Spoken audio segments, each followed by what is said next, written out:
是，您能听到我声音吗？我能听到，你能听到我声音吗？我也可以听到。然后我这边怎么样？给陈坚教授这个解除一下静音，但不知道为什么。OK， 陈坚他是不是可以自己解除静音呢？应该是我重新设置过了。陈坚教授应该是可以现在自行解除静音，然后我这边给他发起一下。我也需要找一下白东东教授是不是到？白东东教授也到了。那我们人应该差不多到，我们都到齐了。看看等到童东进来之后，我们马上就开始。王希你好，王希你好，白教授应该已经进来了。好我进来了。你现在是倒置的那个童东兄，你刚才的图像是现在正过来了，把你的光辉形象给扳正。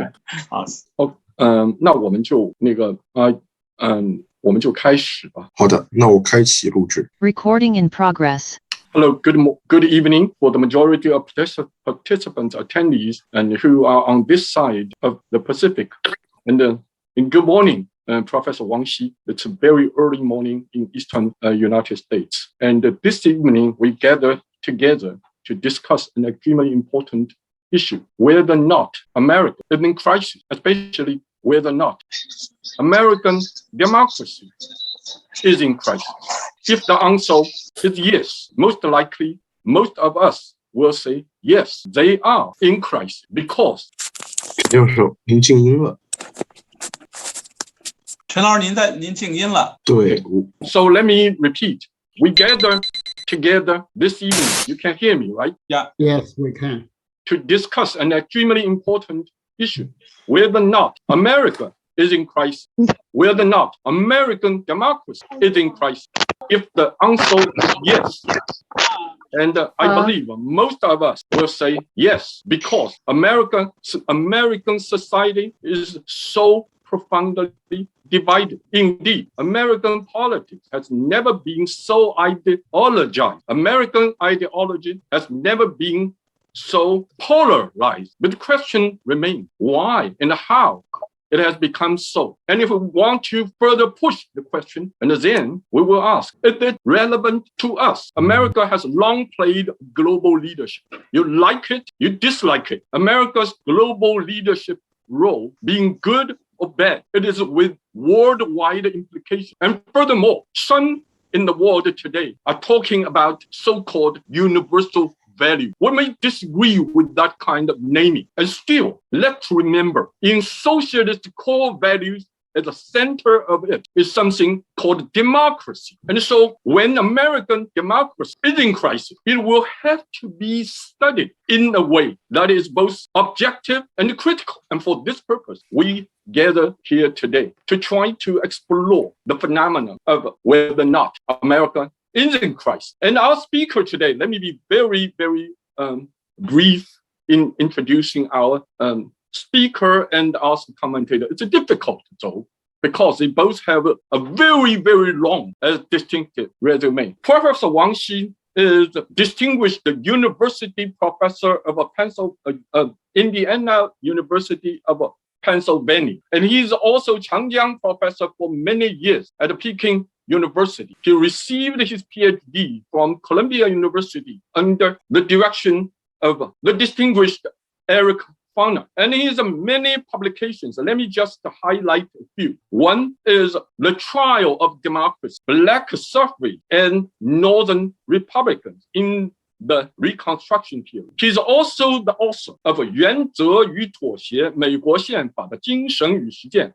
Principles and Compromises, the Spirit and the Practice of the American Constitution. Let me just add, for anyone who tries to thoroughly understand the crisis that America is facing today, and this is a book, a must read. He also translated Eric Foner's book, The Story of American Freedom, Gave Me Liberty, and American History. And I would also like to mention two more recent publications. One is 在美国发现历史 留美历史学人反思录 Discovering History in America, Reflections by Chinese Historians, in the United States. And the most recent, 在美国教历史从书桌到讲台 Teaching History in America from students to professors. And these two books were are co-edited by Professor Wang Xi and also Professor Yao Ping. Our commentator, Professor Bai Tongdong, let me just do this now, so I will not interrupt the kind of questioning and answering period, and to further introduce Professor Bai Tongdong. Is a professor of philosophy at Fudan University and also adjunct professor of philosophy at NYU Shanghai. He received his PhD in philosophy from Boston University, and before joining Fudan faculty, he taught and was tenured at Xavier University in the United States. He received his BA from Peking University in a seemingly unrelated field from philosophy. It's nuclear physics. And his master's degree was also from Beida in philosophy of science. And among his many publications, I just would like to highlight one, Against the Political Equality, the Confucian Case by Princeton University Press in 2019. Without further ado, I would like to turn the floor to Professor Wang Xi, because we gather here this evening mainly primarily for listening to his thoughtful, critical opinion. So, Professor Wang Xi. Thank you. Thank you, Chen Jian, Professor Chen Jian. And also, I'm very honored to be here and not only to have Professor Chen Jian, the renowned historian of the Cold War diplomacy, for my host, but also to have the privilege to have a Professor Bai. I've heard of your name for a long time, but I have never had a chance to meet you in person. So I want to thank Professor Chen Jian for inviting me for today's talk on American democracy. This is the subject that has dominated many of our conversations over a long span of our friendship, which began in the early 1990s when we were in Rochester, New York. I was writing my dissertation on American democracy, and Chen Jian was working on his book on China's road to the Korean War.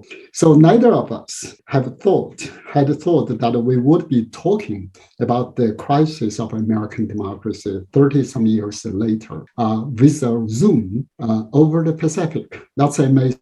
So during the early stage of the American War of Independence in the 1770s. Okay, before I begin formally, I would tell the audience that I'm going to have a PowerPoint slides, and in the PowerPoint slides, I will have two short videos, and one video is made by U.S. government about election, the presidential election. Another is a short 4-minute video about January 6th, the attack on the U.S. Capitol. So just, I know for American students or for anyone who are familiar with the American media and the videos are familiar content, but for many in China, I think it would be helpful for us to watch this. They are very short. One is about 2 minutes, another 2 minutes, another is about 4 minutes. And then I will have some slides about the historical maps. So during the early stage of the, let me get my PowerPoints also. Okay, I hope you can see. Yes. Okay, all right. I can see. Okay, all right. So the topic of my talk today is partisan democracy, a clear and present danger to the United States.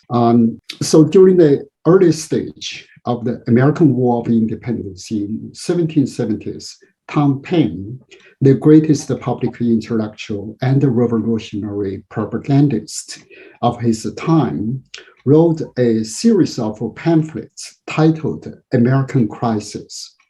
George Washington had Paine's writing to be read before his Continental Army and to boost the morale of the soldiers who were fighting to create a new nation. Now the United States is confronting another American crisis, the crisis in American democracy, whose future depends on whether the crisis can be dissolved before it lasts too long. The current American crisis crisis started a few years ago, perhaps when Donald Trump got elected in 2016, but it has become a more urgent and imperative subject since January 6, 2021, when a mob of Trump supporters violently attacked the U.S. Capitol. Watching the violence being unfolded on the television, people throughout the United States and around the rest of the world were astonished and sunk into a profound disbelief, wondering what happened to American democracy and worrying about the future of the great American experiment of self-government. Like everyone, I watched the unfolding of the events on January 6 live. And as a student of American democracy, I had a lot of reflections about the events of the day. Before and after January 6, I wrote quite a few pieces on the problem and the challenges that confront American democracy. Here are some of the titles of those for those who are interested in reading them. When Professor Chen Jian asked me, actually assigned me for this topic to share my thought, I told him I did not want to just rehash the points I've made in the published pieces. Instead, I want to use this opportunity. I want to use this opportunity to share some of my most recent reflections. These reflections developed as I was watching congressional hearings on January 6th event. The congressional hearings were conducted during the summer, and after watching the hearings and reading the transcripts, 4 phrases pumped up in my head: peaceful transfer of power, rule of law, partisan democracy, and a clear and present danger. So 4 phrases: peaceful transfer of power, rule of law, partisan democracy, clear and present danger. The last phrase, a clear and present danger, was articulated by a conservative federal judge who was giving his witness testimony at one of the congressional hearings. The judge's name is Judge McLoddick, and he said that Trump and his allies and supporters are a clear and present danger to American democracy. That's how I got my title for the talk tonight. There are many definitions of democracy and many kinds of democracies, but all democracies share some essential principles. In addition to popular sovereignty and checks and balances and the division of power, there are 2 fundamental principles shared by all democracies. One is the rule of law. That means no one is above the law. And the peaceful transfer of power. That means when the power is being transferred from one party to another party, from one ruler to another ruler, there should not be any bloodshed or violence for the regime change. These 2 principles separate democracy as a form of government from all other forms of government, ancient and modern. Both principles, the rule of law, subordinating exercise of power to well-defined and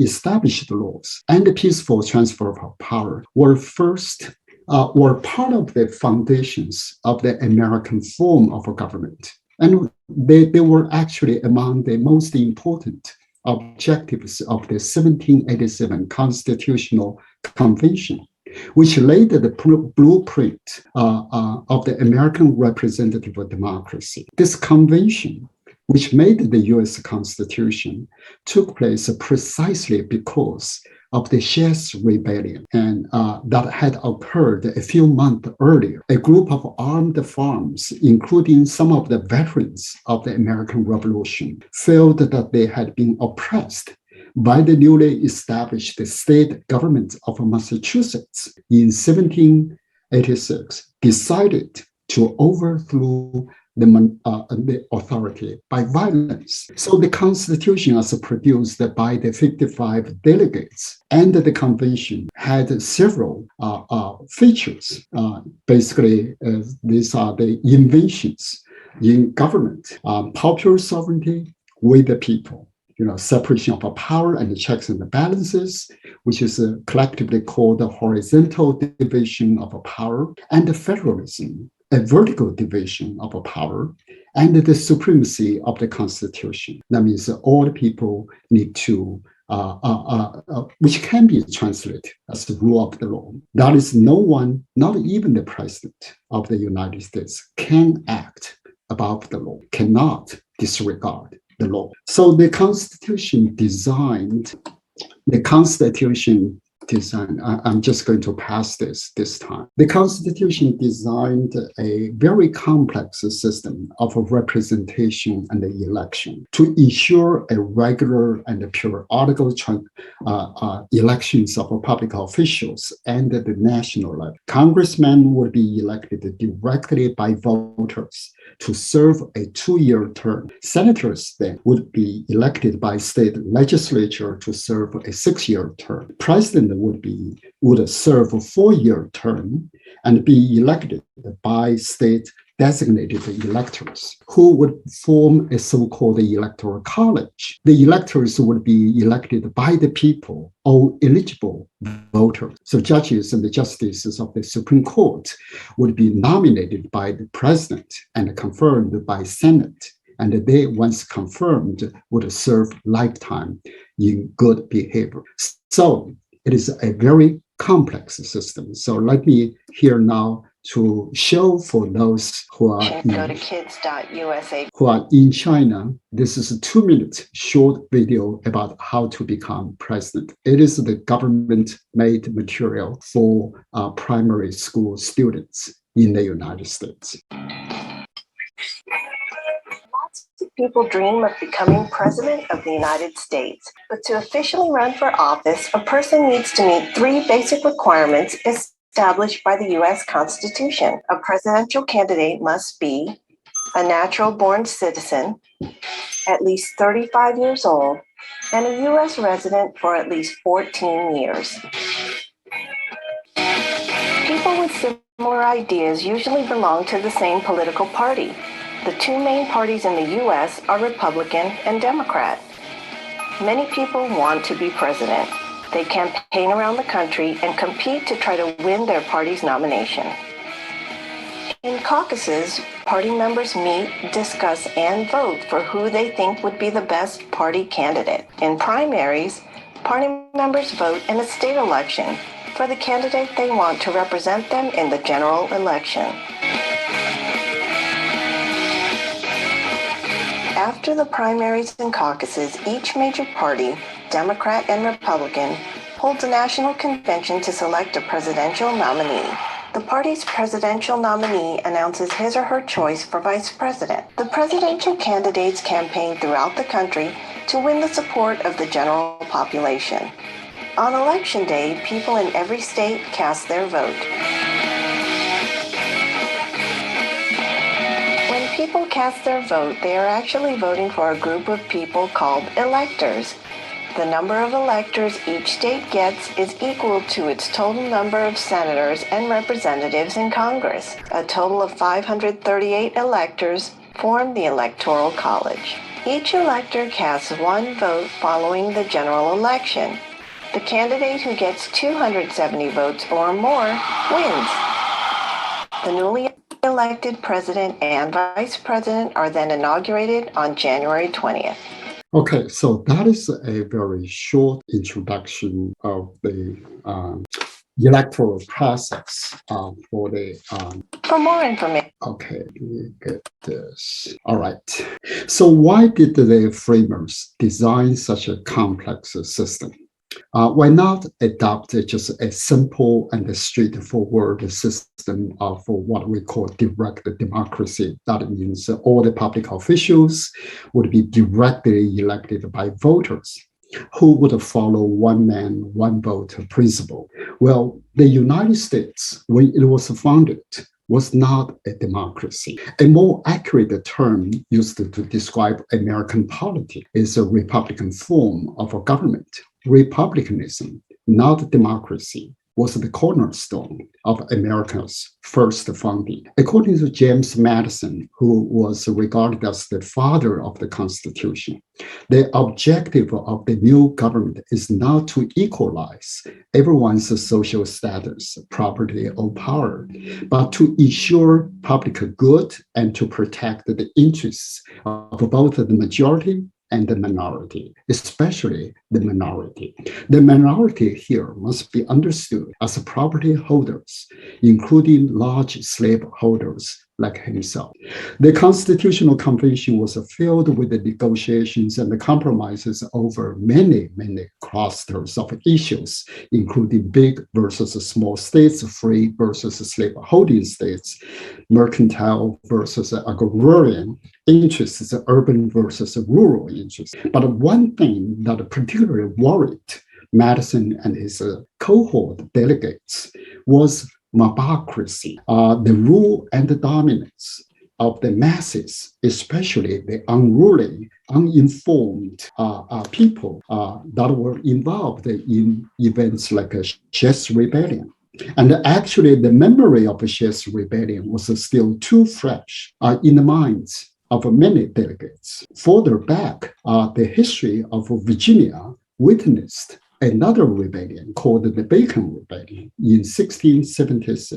So the electoral process was designed to shield the election of both the senators and the president from the people who were not only given, the people were only given the power to elect the members of the House of Representatives. The president would be elected by electors who were designated or selected by state legislature. So who were the electors? Supposedly someone who would demonstrate the Republican virtue, who care about the public good, who are wise enough to make sound judgments of a candidate's political and personal quality, and who are firm enough not to be influenced by popular persuasions. Political independence and moral integrity were essential qualities for the electors, theoretically speaking. Another purpose of this complicated design of checks and balances, separation of power, and multiple elections was to prevent what was then called a combination of interest groups, also known as factions, which in the early 19th century would evolve into political parties. So Madison fears that once the like-minded people or groups have formed their factions and taken control of the government, the interests of other groups would be in danger, because the dominant group or faction in power would use the power to pursue their own interests and at the cost of the interests of the others. Madison's fear was not unwarranted. Slaveholding states can form a faction, and so could all other merchant and other types of property holders. Big states and small states too could follow suit. But the most fearful prospect would be the poor, the landless, and even the enslaved, if given the right to participate in politics, would form a faction or party. That would be the worst nightmare for the rich. So the pure and complete direct democracy was not something to be desired. So the system needs to be designed in such a way by which that the president must be shielded from the mob. The election of the president was a particular concern because he was a solo executive who was given a lot of power enforcing the law, sharing the power over legislation, appointing all federal judges, and including the justices of the Supreme Court would be nominated by the president. And he is also among... I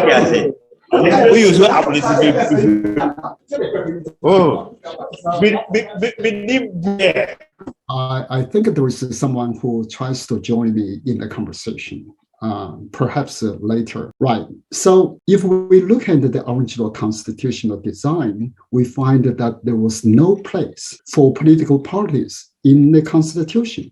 The document did not make any mention of the party. In other words, the representative democracy as originally designed was a non-partisan Republican form of government. In other words, partisanship in Chinese would be 党派性 or 政党性, was not a feature of American democracy. When it was first designed, instead, partisanship was something that founders were trying to avoid or prevent. 234 years later, on January 6, 2021, the world witnessed the least expected from the capital of the United States, which was proudly upheld by many Americans. The country of the United States was held by many Americans as the beacon to the world. So let us first take a look and just refresh of our memories about what had happened on January 6, 2021. Nobody knows what the hell is going on. There's never been anything like this.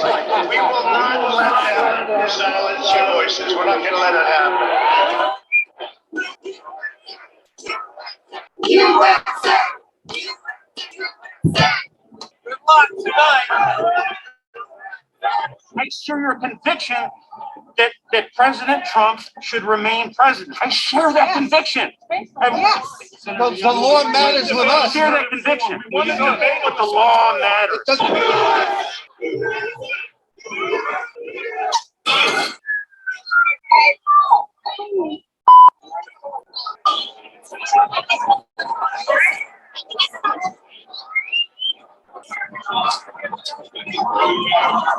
Oh, meanwhile, up on the steps of the backside of the Capitol, we're seeing protesters overcome the police.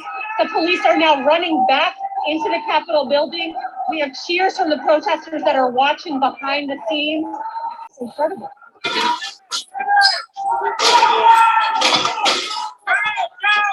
We're in.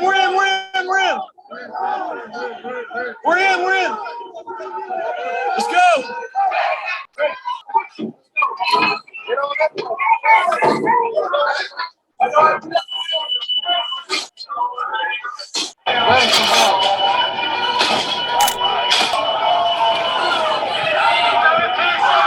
We were just told that there has been tear gas in the rotunda, and we're being instructed to each of us get gas masks that are under our seats.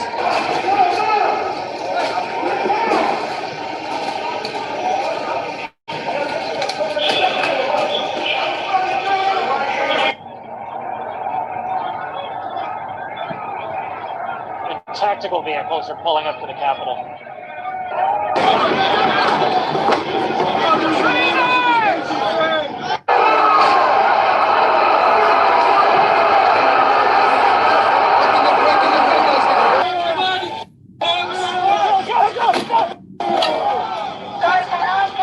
I want you all to know that I'm safe. This is such a sad day in America. We're sequestered in a room till we're safe. The protesters are still in the building. I just want to say, stay strong. And I don't know what to say about today, but this could never happen again. This afternoon, I announced the citywide curfew for the District of Columbia beginning at 6 p.m. this evening, going until 6 a.m. tomorrow morning. The behavior that we are witnessing is shameful, unpatriotic, and above all, it is unlawful. Anyone who has engaged in these activities, continues to engage in these activities, will be held accountable. There will be law and order, and this behavior will not be tolerated.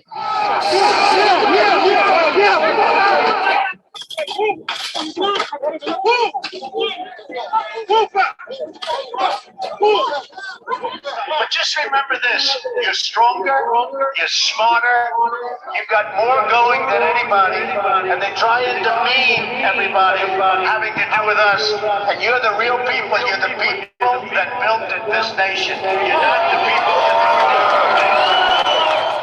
All right, so we had this memory, the pictures, the videos captured the events. So hundreds of insurrectionists armed with knives, pepper spray, clubs, flagpoles, and other weapons stormed the United States Capitol, the site of the U.S. Congress, which was also known as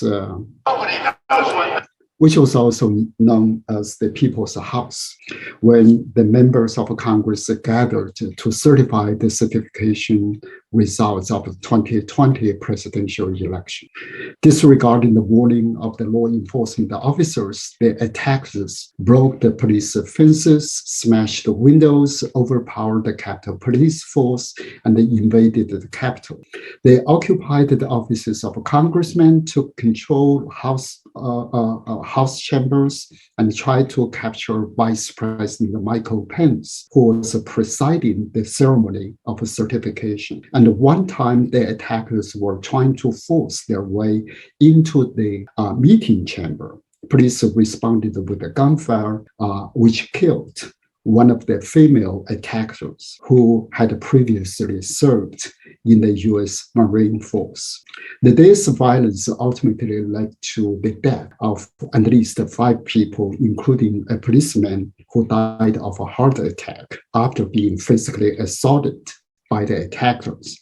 Hundreds of policemen were injured and suffered from severe traumatic experience of the day. So for the first time in the 231 years of history since George Washington's first inauguration, there was no peaceful transfer of power. When President Joe Biden sworn in as the nation's 47th president on January 20th, 2021, the site of his inauguration was protected like a war zone with wired fences surrounding the Capitol. He was trying to speak to the nation, but a significant portion of the Americans refused to listen to him.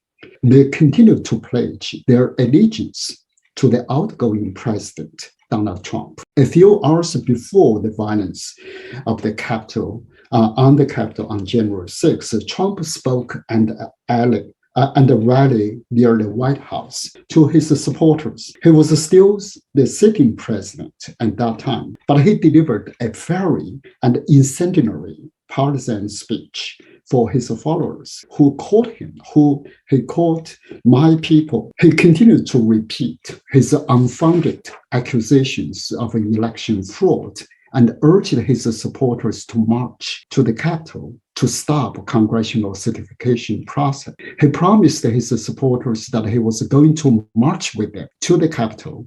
His promise was not materialized only after his aides had forcefully prevented him from doing so. So with the comprehensive and ample evidence and the meticulous details, the 8 congressional hearings have demonstrated that the former president had engaged in a series of activities since the election night of November 3rd, 2020, that aimed at rejecting the election results and refusing to concede his defeat. The election results, as reported by all 50 states and the District of Columbia, shows that 150 million ballots were cast that night. And of this 150 million, 81 million were voted, casted for Biden, and 74 million casted for Trump. So there was a clear winner, that is Joe Biden, but Trump refused to accept the outcome.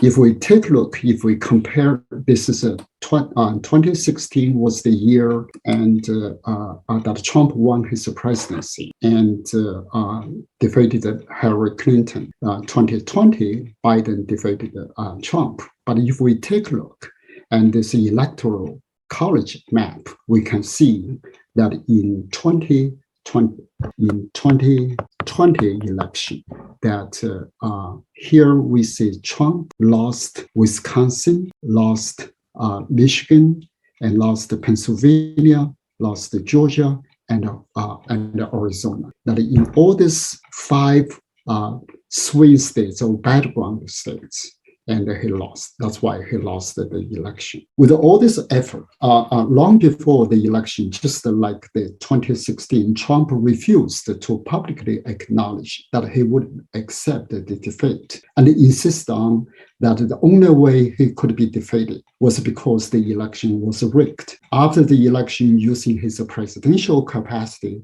he asked the Department of Justice to look for and declare election fraud. His legal team filed more than 60 lawsuits without showing credible evidence. Trump phoned the state election officials, asking them to change votes. He then pressed Vice President Michael Pence to use the occasion of a congressional certification to reject the election votes transmitted to Congress. With all these efforts, when all these efforts had failed, he decided to mobilize a popular revolt as the last resort to overturn the election. He delivered his January 6th speech to his supporters, who had taken his unfounded accusation to heart and were determined to take my country back, even they had to use force.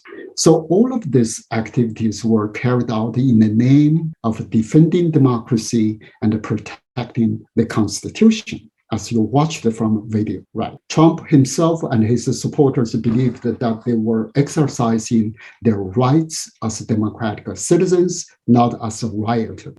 Trump rejected the criticism against his January 6th speech, and his supporters rally and called it an exercise of his right to free speech. When a sitting president who had lost the election, but decided to overthrow the established procedures of election, he was not defending democracy as recognized by the law of the Constitution. He was defending a partisan democracy, a democracy that would only serve the interests of his followers, or his political, or satisfy his own political obsession. So how did we get here? That's the crucial question. All the evidence as shown by the congressional hearings provided mostly, this evidence was provided mostly by Republican witnesses, including many of Trump's appointees and aides, show that Trump was responsible for the events leading to January 6th. But I want to make 2 points here. The first is that the 2020 election was not the first and the only electoral crisis in the history of American presidential election. This was, but the 2020 election was the first time that massive violence was invoked to resolve a political impasse at the national level. The second point I want to make is that Trump, in spite of his partisan behavior and activities, was not alone responsible for January 6th violence. Tragically, he is the product of his own time, and he's the product of the deeply perverse and widely permeated partisan political culture that now deeply divides American electorate and the American nation. So how did we get here? How has American democracy evolved from a non-partisan democracy to a partisan democracy of its most extreme form? So I want to spend a few minutes to walk you through a 220 years history of American party politics to show you how partisan democracy had evolved and how it had produced a system of electoral duopoly, which means the domination of two major parties in national politics, and how the electoral duopoly had inevitably produced a deeply partisan president like Donald Trump. So let us begin with the presidential election of 1800. So I'm going to, of course, there are quite a few problematic elections from 1800 to 2020, but 2020 really, from the pure the perspective of elections, it should not be a disputed election. But I'm just going to talk about the 1800, 1876, and the 2000 during this period of time to talk about this problematic and peculiar, what I call peculiar presidential elections. As mentioned earlier, the framers of the original Constitution was trying to design a non-partisan framework for government. They put their faith in the virtuous and the Republican-minded electors to elect the president. Thomas Jefferson had vowed not to become factional or partisan, but before long, the founders themselves were divided and became the leaders of the warring factions, the Federalists and the Democratic Republicans. The partisan competition and the original design of the presidential election, which did not separate the candidates for president and vice president, led to the first crisis in presidential election in 1800. While the two candidates nominated by the Democratic Party, Thomas Jefferson and Aaron Burr, defeated their Federalist rivals by winning the highest votes. But the House had to decide which of the two winning candidates from the same party would become the president. It took 36 ballots in the House to finally break the tie. And Jefferson's winning was made possible only because his one-time political rival, Alexander Hamilton, had maneuvered behind the door to mobilize enough House votes to defeat Aaron Burr, who he hated very much. Of course, tragically, Aaron Burr killed Hamilton a few years later in a duel. The 1800 election crisis led to the making of the 12th Amendment to the Constitution, which allows a president and vice presidential candidate to run as a team, thus opening the door of a formal competition of political parties. As the second party system emerged in the early 19th century, suffrage was expanded to white male citizens who had been previously excluded from the political process because of property restrictions. Ordinary voters took part in party organized campaigns and became deeply partisan. This was the golden era of American democracy for white men, while women and people of color were mostly excluded. It was during the period that the new rules were adopted to regulate elections, featured with the fierce party competitions. Such rules and practices include the winner-take-all, single-member congressional district, gerrymandering, and the national party conventions. The winner-take-all, as many people know, that means if a party wins a state or wins a congressional seat by the majority vote, popular vote, that you will take all the electoral votes would eliminate the impact of the losing party. The debate over the expansion of slavery into the Western territories led to the collapse of the second party system. The Democrats and the Whigs rivaled against each other for about 2 decades. After the party realignment in the middle of the 1850s, a third party system emerged, featuring with the rivalry between the Democratic Party and the Republican Party. So the third party, two-party competition continued until this very day. So the two-party competition had a brief break during the Civil War when the South seceded from the Union and formed the Confederacy. The Republican Party had dominated national politics for the era of the Civil War and the Reconstruction from 1861 to 1876. This brief domination allowed the Republican Party to conduct what historians called the second founding, a reconstruction of the flawed original constitutional design. One of the major achievements of Reconstruction was the removal of racial barriers for political participation. The newly freed Black men achieved the right to vote and voted overwhelmingly for the party of Lincoln, which was the Republican Party. But unfortunately, the Republican Party was too divided and too intimidated to sustain the federal enforcement of Black suffrage in the South. So the revival of the Democratic Party in the South and the North resumed the two-party competition in the late 1870s. The presidential election of 1876, the year witnessed the coming of the second major crisis in presidential election. In that year's election, neither the Republican nor the Democratic presidential candidate won the majority of the electoral votes before 20 disputed electoral votes were decided. Congress formed a special commission to resolve the impasse. The commission decided to award the disputed votes to the Republican candidate, Rutherford B. Hayes, who won the election by one vote over his rival, Samuel Tilden.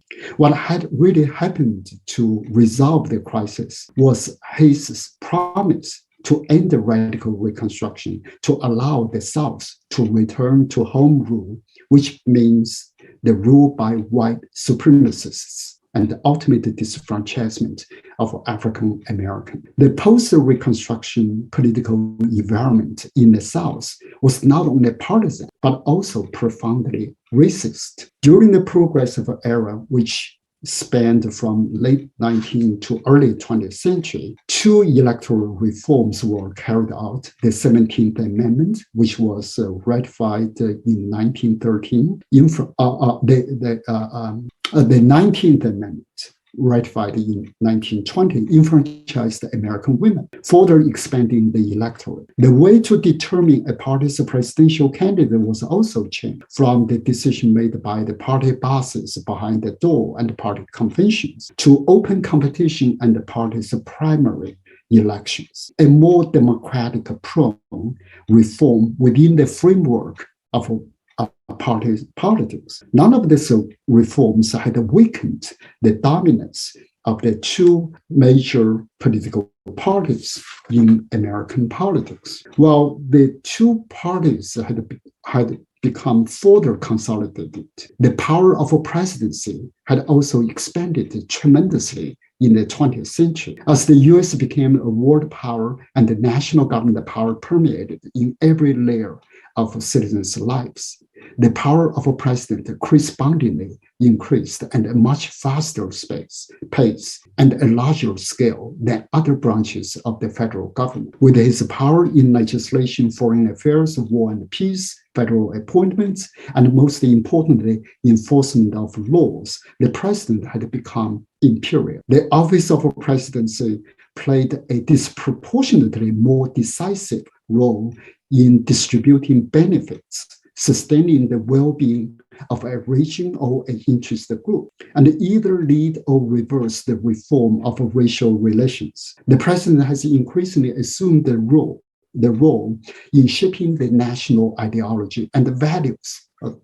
He has a great deal of control of so-called cultural power. And though his nomination, through his nomination of the Supreme Court justices and the federal judges, he would either open or narrow the paths of a policy implementation. So the competition for presidency became more intense than before. The sharp policy divide was witnessed in 2000 election, in which the Republican candidate George W. Bush and the Democratic candidate Al Gore fought head to head in the battleground state, Florida, producing a third major crisis in presidential election. Neither had won a majority of electoral votes, but whoever wins Florida's popular votes would win the state's 25 electoral votes. And subsequently, the presidency. The chaotic recounting in Florida was stopped by the Supreme Court, which virtually awarded the victory to Bush. Al Gore, although extremely disappointed and the court's decision, accepted the ruling and swallowed the bitterness of an unnatural defeat. He did the most unpleasant job, Al Gore. He declared the winning of George W. Bush and a certification ceremony in the Senate, which he presided as a sitting vice president, just like what Michael Pence did. But in the nation, But the nation at that time was relieved because a crisis was avoided. It is interesting for us to observe the length of the years between election stalemates. In presidential elections, there were 24 years between 1800 to 1824. It was 52 years between 1824 and 1876. And there was 124 years between 1876 and 2000. But the gap between 2000 crisis and the current one is only 20 years. So this shortening of gap years had a profound implications, one of which is increased intensity of party competition and the decreased tenacity of the current electoral system. As a matter of fact, the 2020 election by any count had a clear winner. The electoral crisis or impasse for this time was a different one. The losing side, Donald Trump, not only refused to accept the defeat, but also decided to use violence to reject the results. Trump and his supporters. It is the very fact, it is the very act of reckless disregarding the established law and the procedures that constitute a real crisis in the practice of American democracy. So let me just repeat this. This is probably my essential argument. It is the very act of reckless disregarding the established law and procedures that had constituted a real crisis in the practice of American democracy. Now, the current electoral crisis compels us to ask some further questions. Why the electoral crisis in 2020? How did it happen in the first place? Why is it impossible for the current electoral system to contain or control the explosion of this crisis? Some critics blame Donald Trump for acting so unpresidential. Others blame the Republican Party or the voters had selected the wrong candidate for the 2016 election, which not only made Trump the president, but also enabled him to use the office of presidency to overtly promote policies representing the values and the interests of his supporters, who were actually in the minority in the popular votes in 2016. The 4-year Trump presidency did not heal the nation's painful wounds of the divisive politics. Instead, it had exacerbated the pain and the division. I'm not going to go into the details to discuss how and why Trump got elected. I've written an article on that.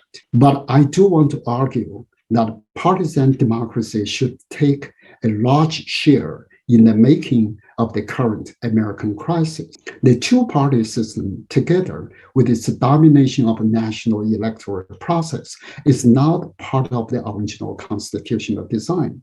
But the Constitution and its amendments enabled its evolution while expanding electorates. And on the slides, I show that there are at least 3 major enlargements of suffrage. In the early 19th century, during the period of so-called Jacksonian democracy, there was a realization of a universal manhood suffrage, mostly for white male voters. Now, after the Civil War, the 15th Amendment removed the racial barriers for African-American men to vote. 19th Amendment expanded the American electorate, doubled the American electorate by giving women the suffrage.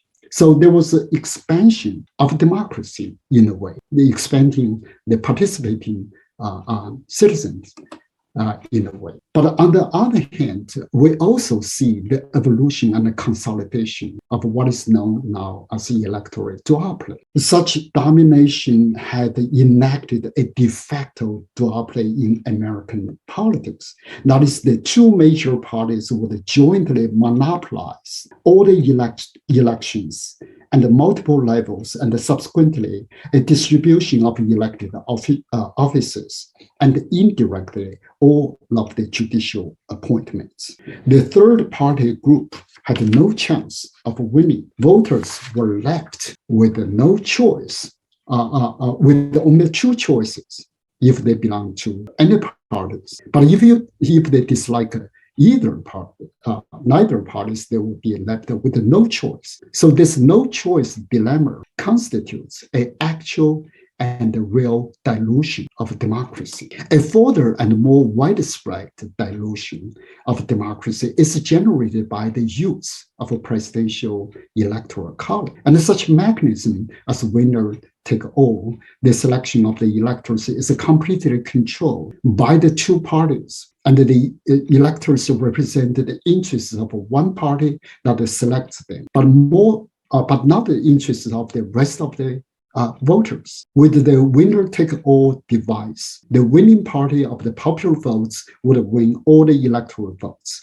leaving the losing side unrepresented. Worse, the duopoly, or the officially enforced two-party system, functions undemocratically. If democracy means every citizen or voter has a free and equal access to political participation, the Democratic and the Republican parties have a shared interest in mutual self-protection. They would take steps to prevent the third party from smoothly, easily come into the system of competition. Requirements to stop the third-party competitions require ballot access, anti-fusion, sole loser policies. In most of the states to protect the primacy of Democrats and Republicans. The federal programs for public funding and the presidential campaigns also favored the major parties. It is the electoral duopoly that provides Trump, a political outsider who had no experience of office holding and any level, the opportunity to take a shortcut in his first try for presidential race and won. But the electoral duopoly also has its own worst enemy, the desire to win at whatever cost. When the winning became the one and the only objective in the competition per se is transformed into a pure and mechanical exercise of instrumental technicality of getting the numbers. The political value, virtues, ideals, and moralities that a democracy is supposed to embody, refine, and expand are reduced to nothing. Elections then became an exercise of a political maneuver, a ruthless rivalry of fundraising, and a nasty show of naming calling. So here we see almost incomprehensible phenomenon. While the participation in selecting the nation's president has been made an essential right attached to American citizenship by the Constitution, but the actual operation of electing the president and other officials is controlled by the two political parties, whose activities are largely outside the specific constraints of the Constitution.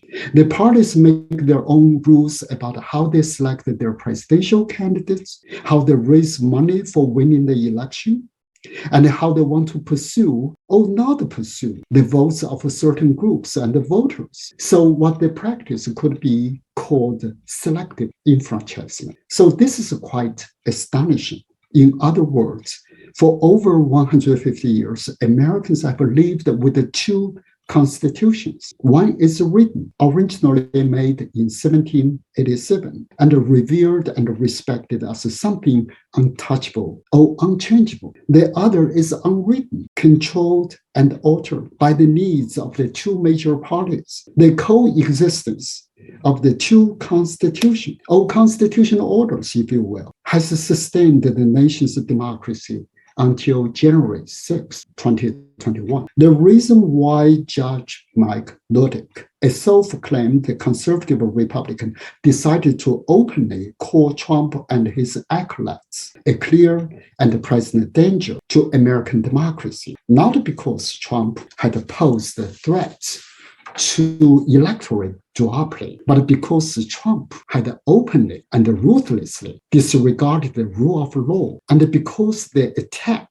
on the Capitol by Trump's diehard supporters had brought back the worst nightmare that had once horrified the founders of the American Republic. It was no longer a democracy, but a mobocracy, a democracy dominated by mobs.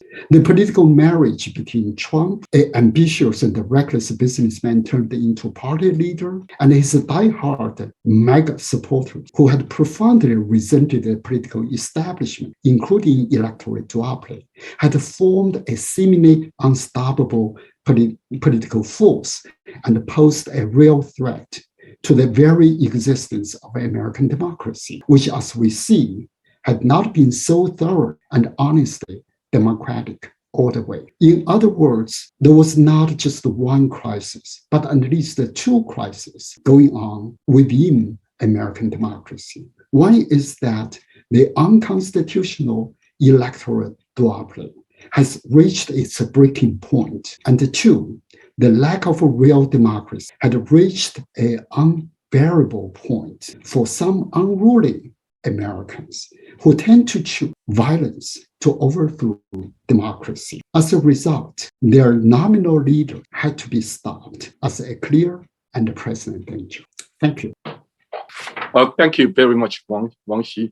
This is such a learning experience for me as a fellow historian. And you have done us a great intellectual service by leading us through the historically sound, intellectually stimulating, and highly thoughtful journey to try to make us, myself included, to develop a deeper understanding of the origins of the so-called American crisis and the crisis of the American democracy. Democracy is not a fixed thing. Democracy is a living experience. Sometimes democratic institutions work better than some other. And no matter to what extent a democracy is so-called perfectly designed, and still with the changing of time, and you will find there will emerge problems. And also democracy is practiced by human beings. And as a human being, we all know we have some fundamental weakness, one of which is that it's human nature to be greedy, including to be politically greedy. Democracy is designed to check and balance that kind of phenomenon from developing into a political disaster. And this is not just true for so-called dictatorships. This is also true for democracy. So Wang Xi, you have done us a great service by allowing us, by stimulating us, by pushing into some deep intellectual thinking of the origins of the crisis of American democracy and its relevance to each and every one of us. And we have a commentator, and Bai Tongdong. And Bai Tongdong is a critical thinker, I must emphasize, according to my, though still quite a limited experience of his scholarly career. And he's also an outspoken intellectual channel. He's very good at asking excellent questions and come up with very, very thoughtful leads toward search for answers to those questions. So Tongdong, it's your turn. Okay, thank you, Professor Chen, just to give me such an impossible task to do. And thank you, Professor Wang, for this really very thoughtful, very illuminating talk. I'll just start with just really a curious kind of thing for me. Speaking of the January 6th, violence. There are quite a few videos, circling around, and in one of them, there was a Chinese guy, and he got into the Capitol building and said something like "We the people." Probably his first generation, because the accent is pretty clear, and so I was always curious, who that guy was. Was he arrested and prosecuted? It's just really just a curious thing for me. But also, I think the idea that a lot of Chinese and actually not just Chinese, Americans as well, the idea that democracy means counting heads. You just count, how many heads you have, and whoever has more heads wins, right? And even George W. When he invaded Iraq, the sign that Iraq now has democracy, that the purple fingers, right? They voted. After a vote in Iraq, I think you dip your finger in some purple ink, and then so purple finger means you voted. So now Iraq has democracy. So I think it's quite prevalent idea that democracy means common has, and I think it's theoretically it's a wrong understanding of the kind of ideal form of democracy, what we call liberal democracy or constitutional democracy. So theoretically, I think it's wrong, and practically it's rather dangerous. I think a lot of failures today are failures of that kind of understanding of democracy. And in Professor Wang's talk, I think at the very beginning, Professor Wang mentioned the idea that really democracy, or I would call constitutional democracy, should also include a rule of law and peaceful transfer of power. I think these are quite essential to, I wouldn't say any democracy, but to a desirable, a good form of democracy. However, I think in the real world, a lot of democracies are not this kind of democracy. So maybe we should change our categories. Instead of democracy versus authoritarianism, we should have some kind of good democracy or liberal democracy, constitutional democracy versus other forms of regimes. So just because it's not the authoritarian regime doesn't mean the regime is a good regime. But talking about the American problem, I think Professor Wang said that really the problem, the present American crisis comes from the kind of unconstitutional duopoly, this kind of a two-party kind of partisan politics, and but I think it's not really a objection. It's just something along this line. I mean, even within the two-party system, I think part of the reason actually related to what Professor Wang said, the idea of winner takes all, not only between the Democrats and Republicans, also within party primaries.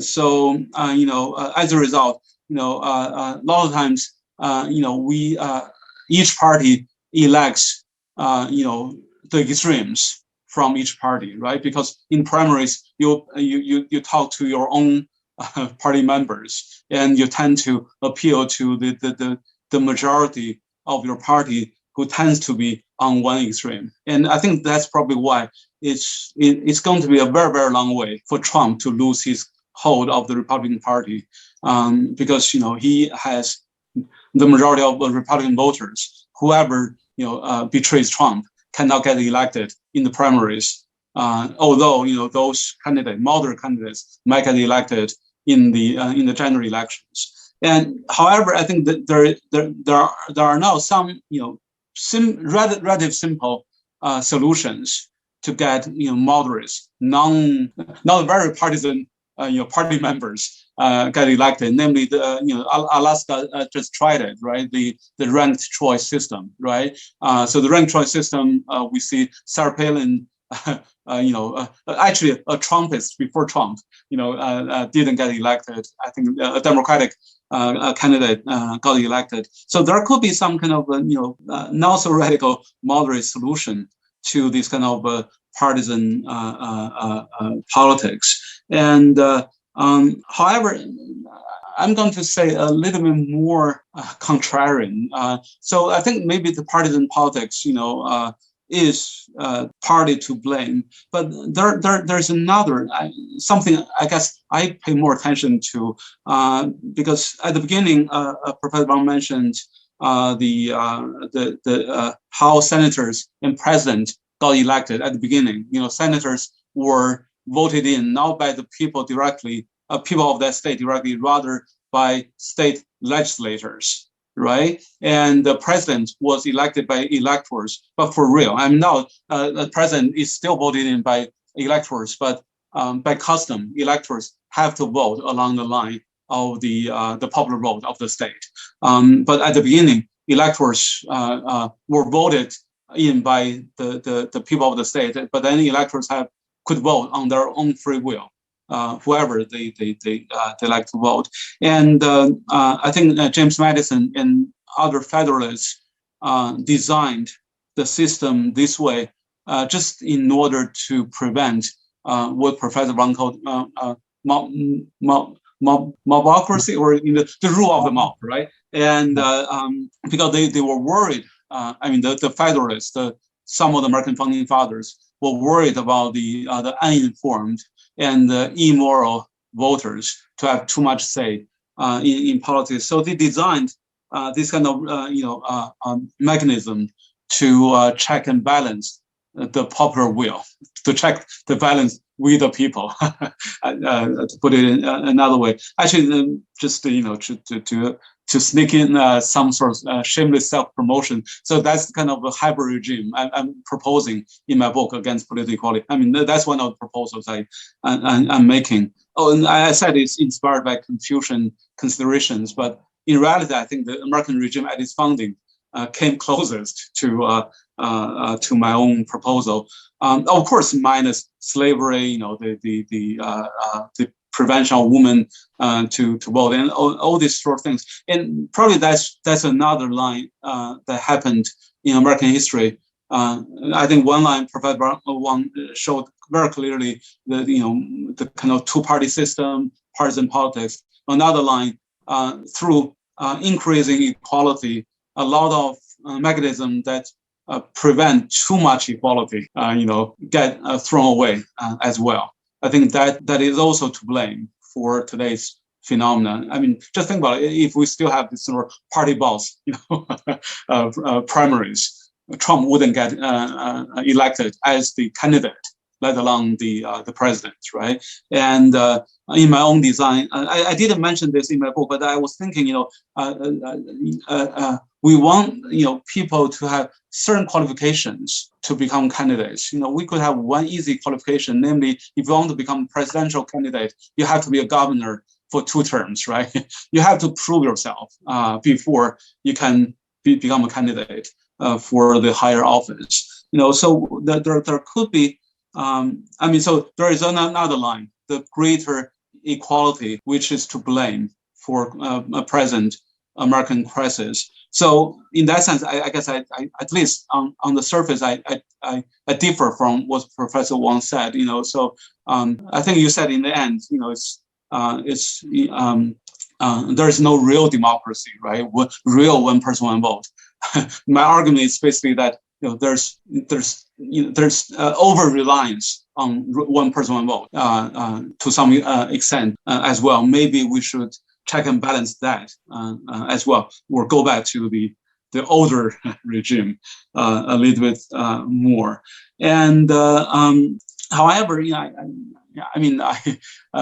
think it's easy for me to say that if we have all these mechanisms, then we could prevent people like Trump from getting elected. But because it's not because what I'm proposing is something in paper, something in my mind.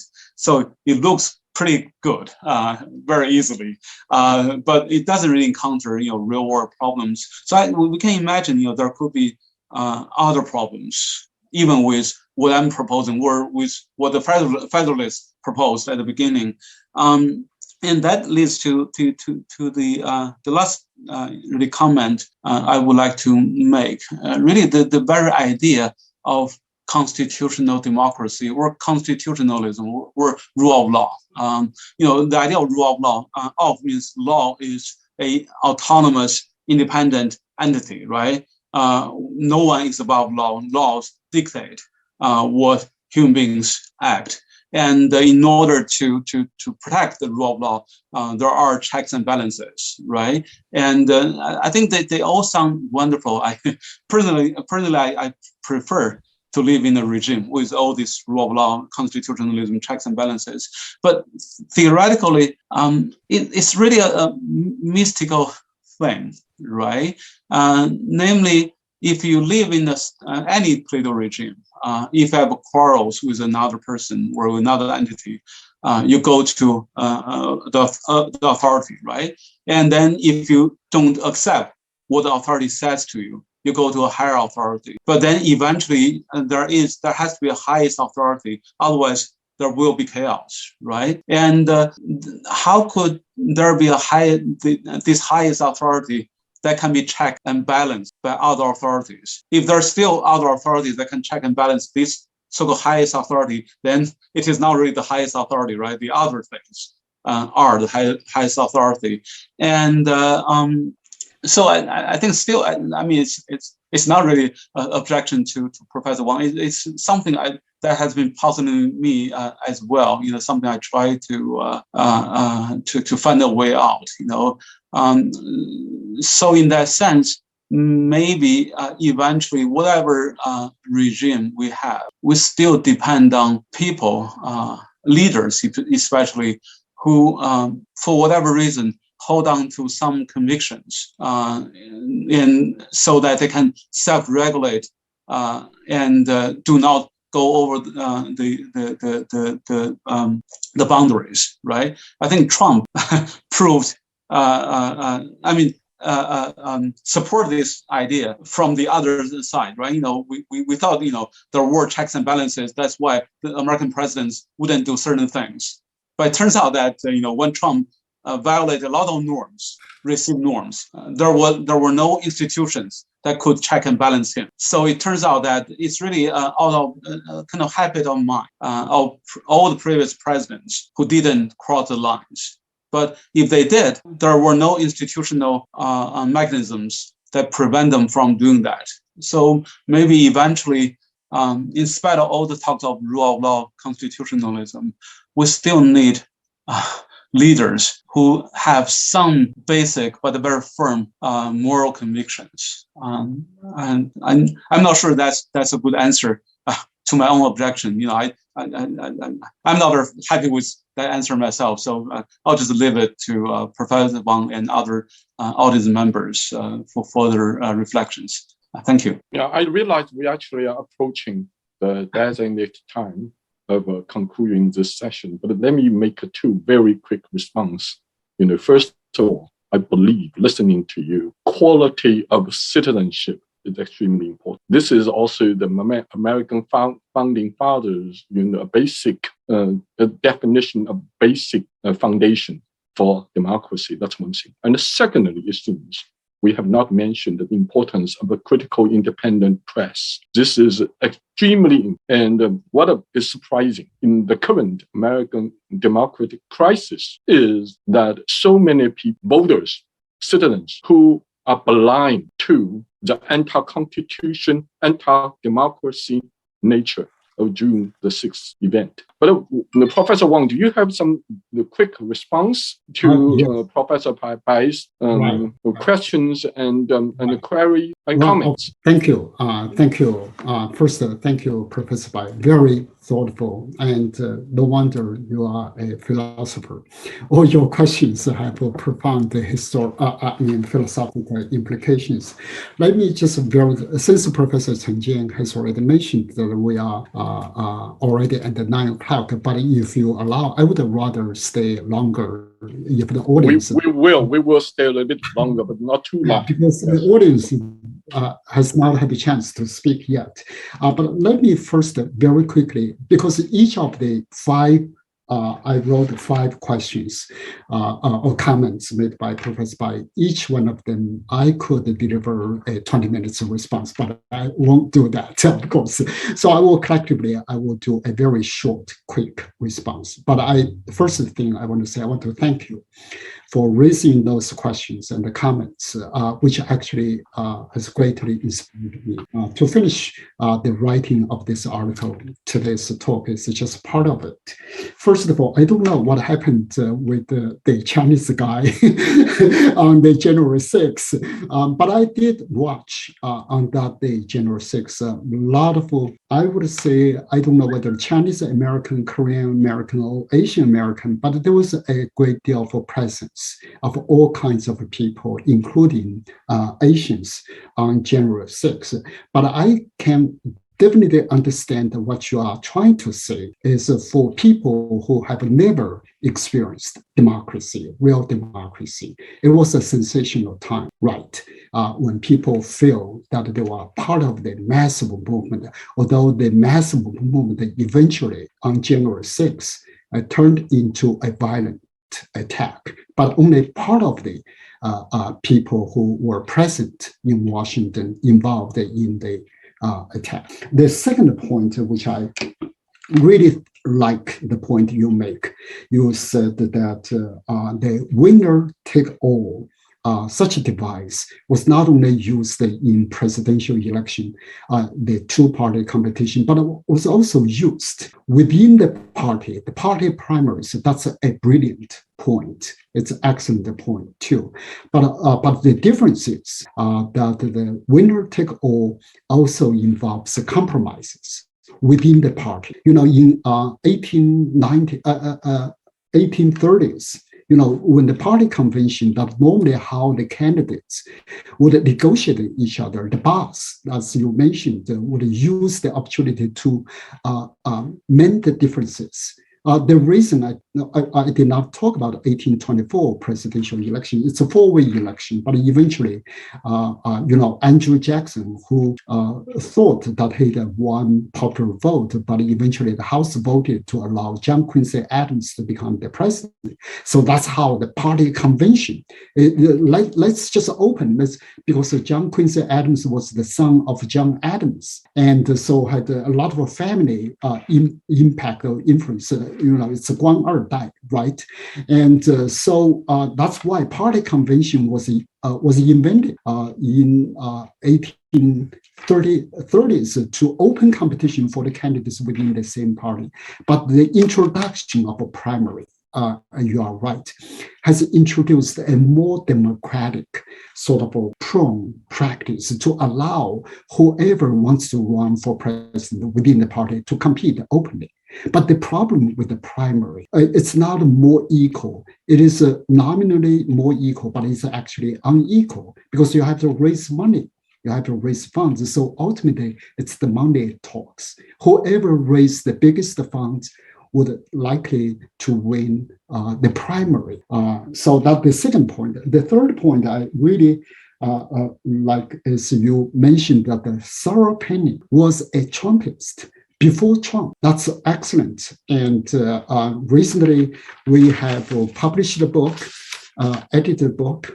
It's called 重新认识美国. And it's really a collection of essays. I think one of the essays written by a professor from Tsinghua University, Da Wei, and he makes excellent argument about the election of Trump had a lot of to do with the election for Obama. And so we know Obama, when Obama was running for election, that his opponent was McCain, John McCain. McCain's running mate was Sarah Palin. And, some historians or political scientists would argue that Sarah Palin was too early for Trump-like democracy. So that's the and the point. I think the two very major historic arguments you made.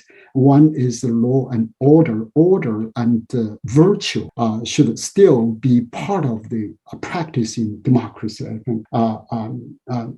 Let me address the equality issue, greater equality, one man, one vote. That was really not the design of the original Constitution. The full expansion of suffrage that I talked about, that's my topic. I'm writing a book on the expansion of suffrage, and is a result of a very complicated struggle for democracy by all kinds of American people. But the irony is that one man, one vote is only on paper, as you pointed out. The actual practice is there is a profound hierarchical structure in the practice in democracy. And that is my very argument, is that the current American democracy, I use the term partisan democracy, I don't know whether that's appropriate.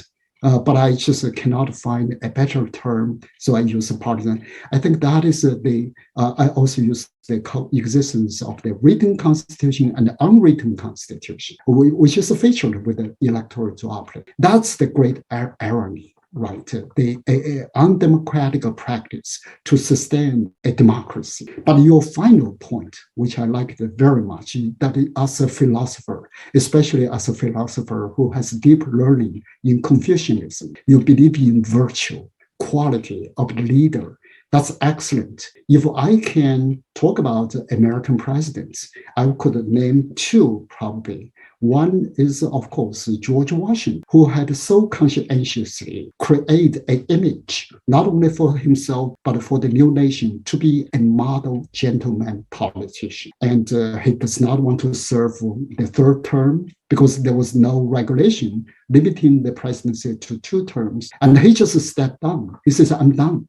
That's enough. I don't want to be the king. I don't want to be the monarch for lifetime. Its second model is Lincoln, my favorite American president. Lincoln was elected when he was 50, and it's unbelievable. And he endured the Civil War, and he transformed, he grew. And personally, in terms of a personal quality, he was also a model. He could be ruthless, invoking presidential prerogative, but he was very, very careful when he exercised the power, right? And personal quality, but now, but I absolutely agree with you. One point you mentioned, there should be some conviction, some kind of a belief, some kind of a moral or political or philosophical things that should be hold a binding power all the people who serve in public, not only all the leaders, but all professionals, like we do, professors. But where can we find them?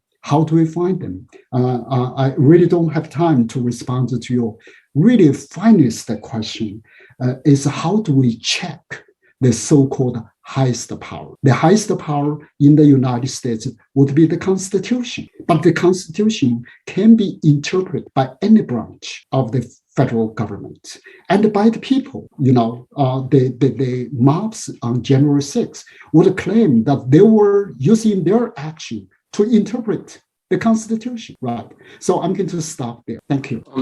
Thank you very, very much, Wang Xi. And let me see.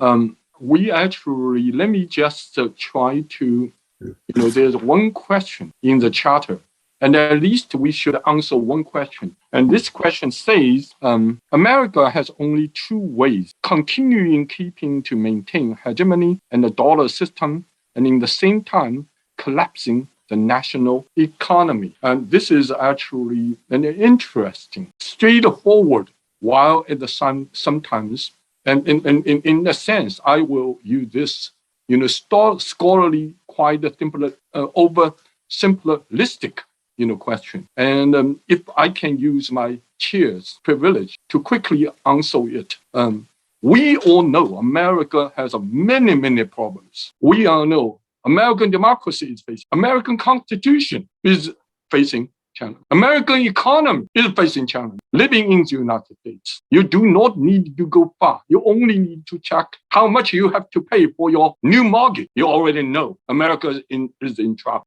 We also know American politics is in trouble. But let me say this. Fundamentally, this is a challenge for the Americans to deal with. Criticize America is necessary. It's absolutely necessary. But let us also know that by criticizing America, the criticism alone does not solve the problem. In order to solve the problem, you have to allow the American people, American voter, American politicians to act toward the right direction. They should listen. And what Wang Xi has said today, and what Bai Tongdong has asked and partially answered and continues to ask today, really is really about how to try to understand American challenges from a historical perspective and from raising. So I believe, what I have learned is an enhancement of my willingness to try to dig deeper into the American phenomenon itself, go inside to try to see what American challenges can be met. I don't know if Wang Xi and Bai Tongdong you have anything to add.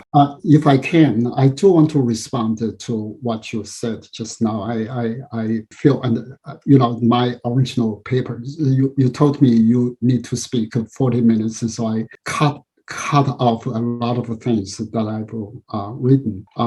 But I just want to quickly respond to your question about the importance of the United States and American democracy, what it means not only to Americans, but also to the rest of the world. I think one point is that when we must understand that the United States is a very new country. Its history is about, if you count in 1607, the landing of the English immigrants and Jamestown, that's 1607, it's about 400 some years. The Constitution was in place in 1789, so it's about 240 some years, 30 some years. Now, but America, or the United States, is an experiment. I like this phrase very much. George Washington first used it. He says, what we are doing, it's an experiment. It's a grand experiment. Very recently, President Biden made a speech, I believe just a few weeks ago, in front of the Independence Hall.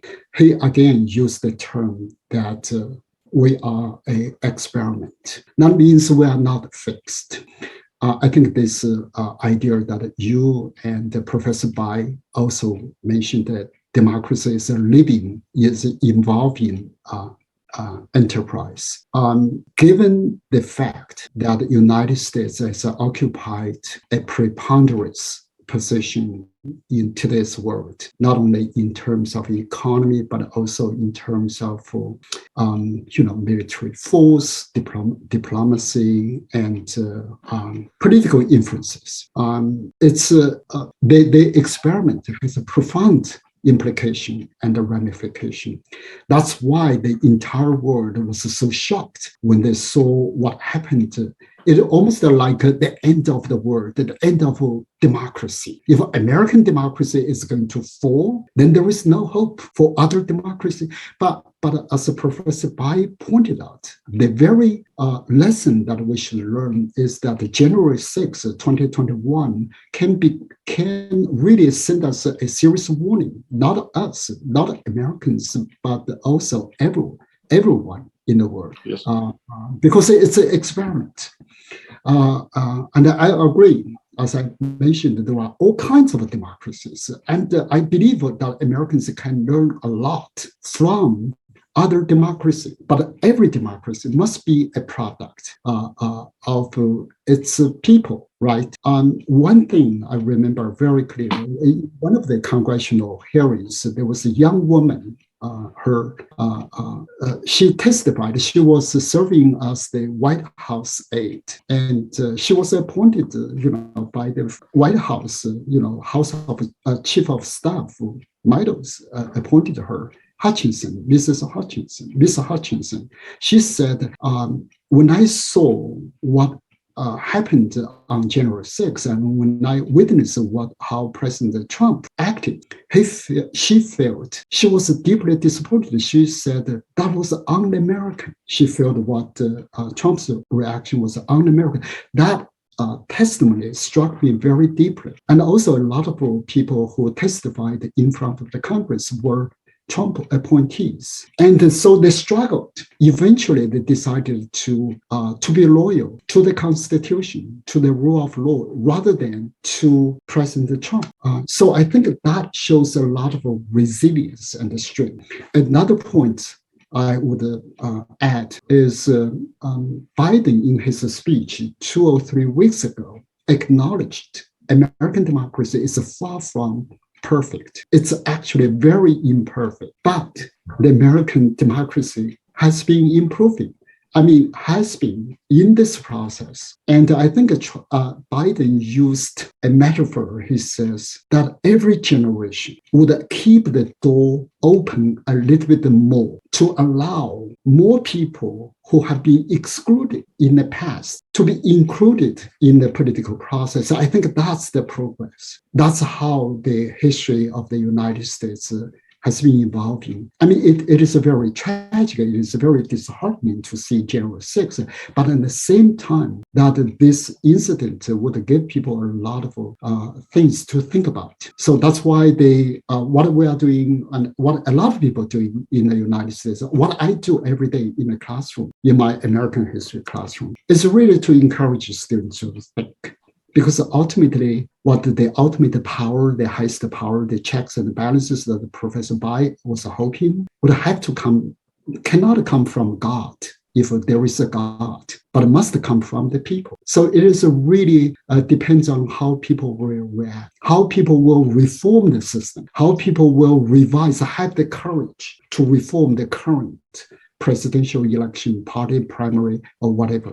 This actually is a point of departure. I would like to give the last statement opportunity to Professor Bai. I see you're raising your hand continuously. Are you going to say something, Tong Dong? Or you just I see your raising hand is just a.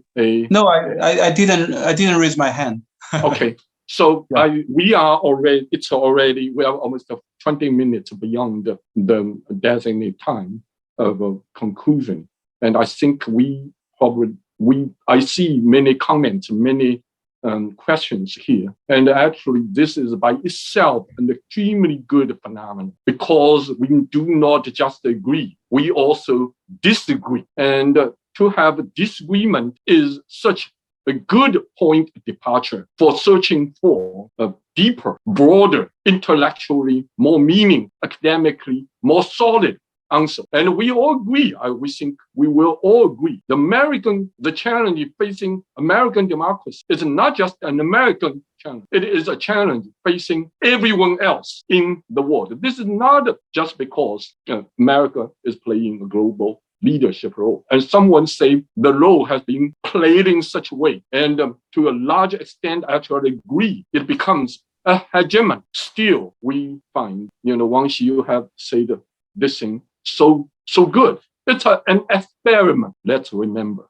it is an experiment. So with this as an unconclusive conclusion, let's conclude this evening. Thank you very much, everyone, for your participation. And we are most grateful. Thank you.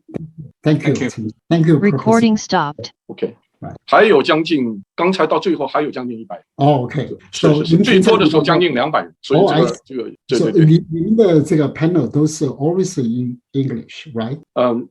Sometimes most times in English, but sometimes we just had one last week by Lin Xiaoting, the curator at Hoover Institution, East Asian curator. That actually is in Chinese. And also we have another one. There will be a dialogue, between Professor Shen Zhihua and me. And that will be on the economic origins of the Cold War, how the Cold War was made in Europe. And as a result of unintentional decoupling between former wartime allies, namely the Soviet Union and the Western country. And many of the studies are so new, so fresh, so solidly supported by historical evidence. So it will be Professor Shen will be giving that presentation in Chinese. I will serve as his interpreter, and also because we thought of if we could translate his speech in advance and to put when he speak in Chinese, and then we put English slides there. But that will, Professor Shen Zhihua is such a person. His spontaneous presentation is his best. He never reads a lecture, a speech note. You never see Shen Zhihua read a speech note, speech notes when he is. So that is not desirable. So I'm not in the best age to serve as an interpreter. A good interpreter's golden age is someone's 30s and 40s, but he's a Right. very old friend. I know him very well, and I have read several of his recent publications. And also, I find this subject is with the great scholarly values as well as contemporary relevance. We know that. You know, even in the early years of the Cold War, if there had not been the unintentional decoupling of in economic senses between the Soviet Union and the United States, if Moscow could have treated like a Marshall Plan, the Marshall Plan was an open opportunity for the Soviet Union, at least on paper or at least in theory, but it did not work, right? And the trajectory of the Cold War could have been different. After all, the Soviet Union and the United States and other Western powers were wartime, World War II time allies. This is no small matter. This is no small matter. So we will be having this one, I believe, on November the 8th. When is this next week? Next week? Did you say next week? No, next month, November the 8th, 1 month. In between, there will be another one, which is in English. It's about, the China's connections with with international commerce and global capitalism during Mao time. This is very little known in much of history, and certainly almost never emphasized. People don't know. In the early 1960s, after the collapse of the Sino-Soviet relation, China already carried out a major project of importation of wholesale equipment and technology from Western capitalist countries with a total value of $2.2 billion US. It's better known that in the early 1970s, there's a $4.3 billion project, some things like that. A student of mine is going to speak on that project. Right, but are all your panels open to the public or only? No, not necessarily. This one, we open it to the public. Okay. And like the Lin Xiaoting one, it's only for ECNU and NYU Shanghai audience, and that is largely because of Professor Lin's own, will. And Shen Zhihua's, I believe, we probably will open it to the general public, because this one is, let me put it this way, it is politically quite sensitive. Safe. Okay. I believe. Now there's, but I think you don't have to apply for any approval or official approval when you run this, because I know some universities in China have to get the approval. We now have a greater autonomy on these, but at the same time, you will also see, we try to be very, very careful. Of course, yeah. And we are scholars. Yes. This is a scholarly, presentation. And some of the questions there are quite. I will not say any. I will not comment that. Yeah. But like Professor Bai, I just read some of Bai Tongdong's recent, and Professor Bai is a scientist. Right. And his undergraduate major is a nuclear physics, Right. That is also very amazing. I know quite a few people, at least 4 or 5 people who have a similar backgrounds of like you, who become a social scientist or humanity professors, but they're studying fields. It's science, natural science. Can you share a little bit with us? Were you a philosopher from the very beginning, or? Yes. How did you start a switch? Right. So I answered this question quite a few times now. So when I was in high school, I was about to take Gaokao, right? So my father, one of his high school classmates was a very famous physicist whose name should not be mentioned in public. He went to the U.S. in that eventful year. Anyway, so I saw him. I said, I have a lot of interests. He said, do physics. If you can do physics, you can do everything else. I actually know several others who did their undergraduate study in physics. For example, a very famous Cornell finance professor, economics finance professor for me, and he was also a physics undergraduate major. And he actually had his first PhD from Cornell University in physics. And then his second PhD was in finance. Finance, right. Finance, yes. And so, you see, this is, and then it becomes one of China's leading economists, and also with a specialty in financial management or things like that. Right. And that has, among other things, allowed him to earn a lot of money. I believe he's billionaire. Okay, right. Yes, yeah. Right. You know, and Bai Tongdong actually is with the potential to become a billionaire if he is so willing. I see. Because the combination of he did not hear me. Yeah. So my PhD is in philosophy of science, and George Soros was a PhD in philosophy of science. That's why I was joking. If I cannot find a job in academia, maybe I have to become a billionaire. Yes. You know, you have a potential, you have quality. Wang Xie and I, we don't have the kind of quality. I know. Yeah, we are pure historians. And we did not have a choice, I think.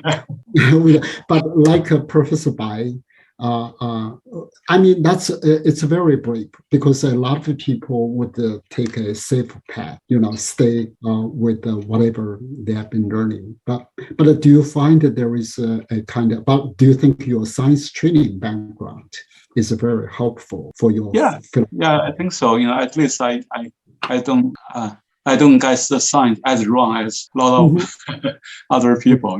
I think when we criticize 科学主义, right, scientism, I think a lot of people just don't understand what the scientists are doing, and also modern science is such an essential part of modern life. I think it's quite important to understand what's going on there. And also just the general framework. So I'm doing political philosophy now, but still, the general framework that is offered by science, or also philosophy of science, I think is quite important for my own. I think probably we have a WeChat group, so we can continue. Some other application. I see other people are overhearing us. Not that nothing of what we have talked about is of some kind of secret, but we probably will feel better. And also, it's already what time is it? 9:30. It's 9:30 here, and something happened today, and I'm actually in my service apartment, not in my office. The reason was that this afternoon there's some alarming information. Some of our students' code has been changed from green to red, and because they were suspicious of being close contacts. So we are asked to withdraw or evacuate, the building. So that's why I come back. That also means I still have not had my dinner. I'm a very hungry man now. So I needed to no sorry at all. And so and also I believe this is also true for Tyler Chang, my assistant. So may we formally conclude here and shut of the Zoom. And so 王希，谢谢你，真的非常非常感谢。讲得非常好，而且这个当中我刚才讲到了一个很重要的东西，也就是说，对于今天美国民主所面临的危机，是需要从各个方面来理解它的。其中一个非常非常的重要方面，就是美国民主所走过的历程，以及在这个过程当中，其实它的最初的设计和后来的不断的变化，都是在很大程度上面都因为它是一种生活的具体的生活经验，所以不断的在对它做出反应。也就是，但是呢，在这个过程当中，某些反应被制度化，然后呢，但是它具有巨大的即时性的性质，然后到今天为止，随着时事的改变，你就发现，而且呢，也有人的改，也有具体的参与人的改变。因为讲到底 ，a president is just an agent. A president is also an agent. 所以在这样的情况下面，就产生你刚才讲到的民主的实践和民主的设计之间的那种不可调和的那种矛盾。但这又不是不能调和的，因为实际上面你刚才讲到的有非常重要的一点是什么呢？也就是说 ，it has happened before, And each and every time you find solutions are being worked out. 不管那些就长远来看的，任何一次解决方案本身，在解决问题的同时，又提出了新的问题，同时更在某种意义上面被制度化，这就是今天碰到的这样一个大问题。我们从远处看去的话，很容易把它标签。同时有一点非常清楚，有很多人希望美国出问题，这是可以理解，因为我们美国人做的很多事情太糟糕，这我们都知道。但同时，这个世界上，这是很多年前王继思问过一个问题，他说：今天这个世界上是有一个美国好一些，还是没有一个美国好？又想起了邓小平的一句话：人长大也不是缺点，可以让肠子顶着这个天。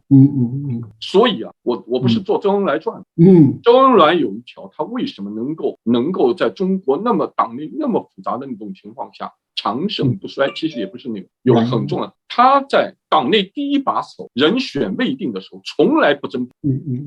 他在毛泽东已经成为党内的无可争议的第一把手，他从来不争第二把。